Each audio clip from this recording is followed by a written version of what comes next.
Okay, yeah, so basically, my name's Egi. I'm a SAC alum, old boy. I went to school from 7th grade to 11th grade. Graduated from Harvard this past May 2018, and now I currently work at Goldman Sachs.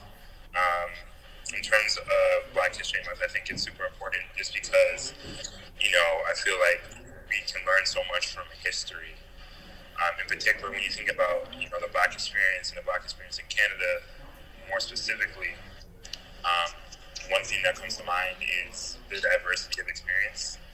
I feel like often when people think about Blackness, they think about it as a monolithic experience where there's a one type of Black person, with certain types of traits.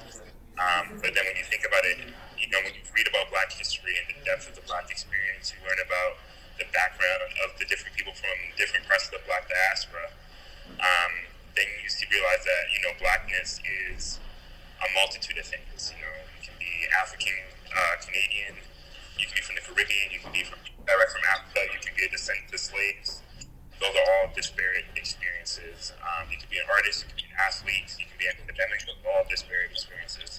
You don't have to be quote unquote hood, you don't have to be quote unquote a nerd, you can be both. You can be an athlete and a scholar.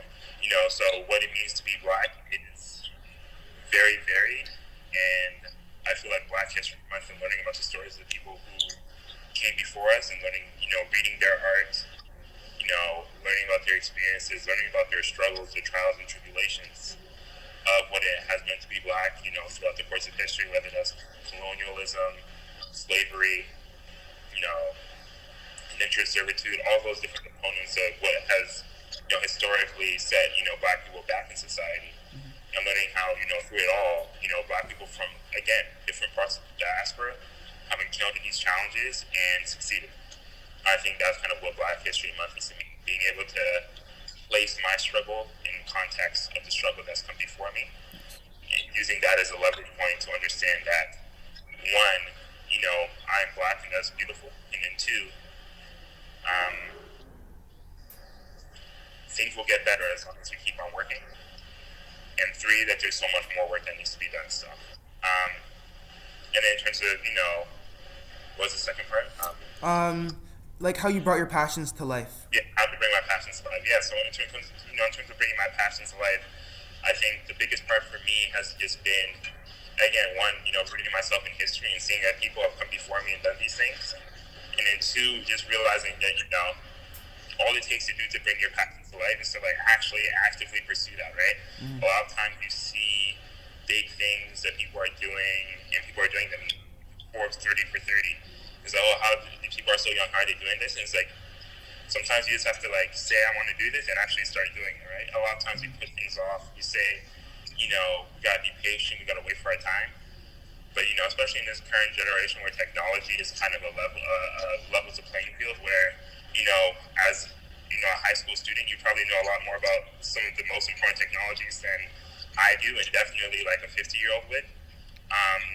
You have a skill set that is superior oftentimes to the people who are older than you, which enables the world to be flatter, enables you to pursue that change that you want to see more rapidly. So yeah, I think just not being afraid and just honestly just taking the plunge. As my coach used to say, we're not dipping our toes in, we're all in. I think that's kind of how I've been able to kind of bring my visions to reality. And just again also finding a great team and putting a great group of people around you who believe in you and always push you to be great. I think that's another big component because it's never one person making anything happen. For example, with this No More Names project, we have people on each campus planning events. We have people from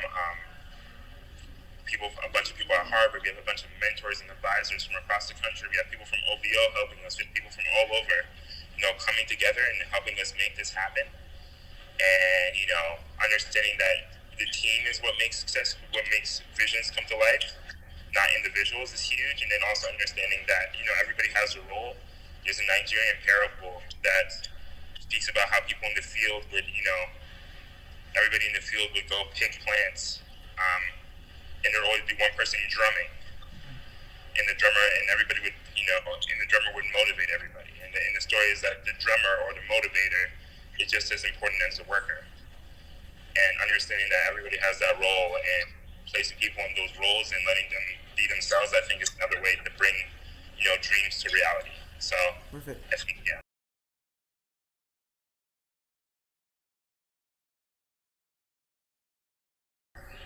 Yeah, what would I want them to know? I would say I'd want them to know to not be afraid of their blackness, even if, maybe they're not surrounded by a lot of people who look like them, and understand that uniqueness to, not to change themselves, but to bring them full selves to school, because, in doing that and being yourself, you're adding to the community, and, you're making the community better, and also, you're at your happiest. So, sometimes you might feel pressure because, maybe your hobbies are different, than everybody else. Like, maybe you want to play basketball, not go skiing or something, right? Or maybe, you have a different familial background than everybody else, a different culture. And just instead of leaving that at home and becoming someone else at school, bring that with you to school and you'll make the school better.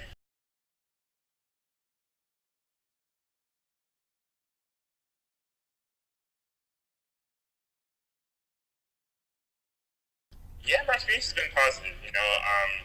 Obviously there's challenges. There's been times where, for example, I was like one of the top students in my class at Harvard, and there's a time when someone needed help with homework, and I was like, oh, I know the answer, and he was like, oh, no, I'm good. And then he asked someone else, and it's like, okay, whatever. But there's times you get overlooked, and I feel it's just giving me a chip on my shoulder to be, you know, there's a phrase I use, leave no doubt, and there's something to live by in which there's points at which people can make decisions like the one that guy made, in which he overlooks you, and then if you work hard enough and you prove yourself enough and you are so good that there is no doubt, then that stuff will stop happening eventually. So obviously that's not the ideal. Ideally, if you work as hard as someone else, you get the same opportunities. But that's not the world we live in yet, and hopefully we can build that world. And to get there, I just have to keep, we all just have to keep working and be exceptional. Yeah.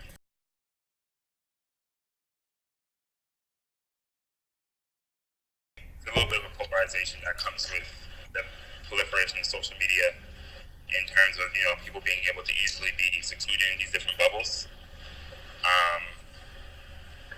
So I think there's a mix. I think social media bonds us in consensus, and I feel like people have really had their eyes open. For example, I've really had my eyes open in terms of discussions around the LGBTQ community or the Native American community, and their struggles. And those are some things that I've become a lot more aware of. Intersectionality, the struggle of the Black woman. Those are things I've had my eyes open about through social media and through some of these discussions happening.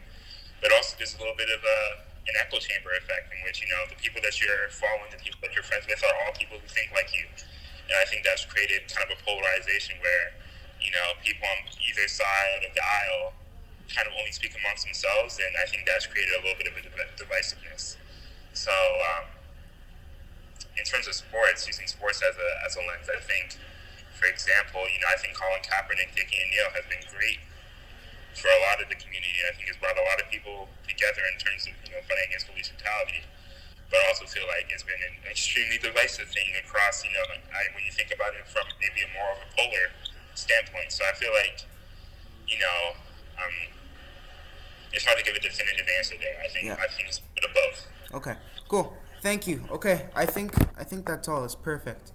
Okay, thank you. Thanks, Chris.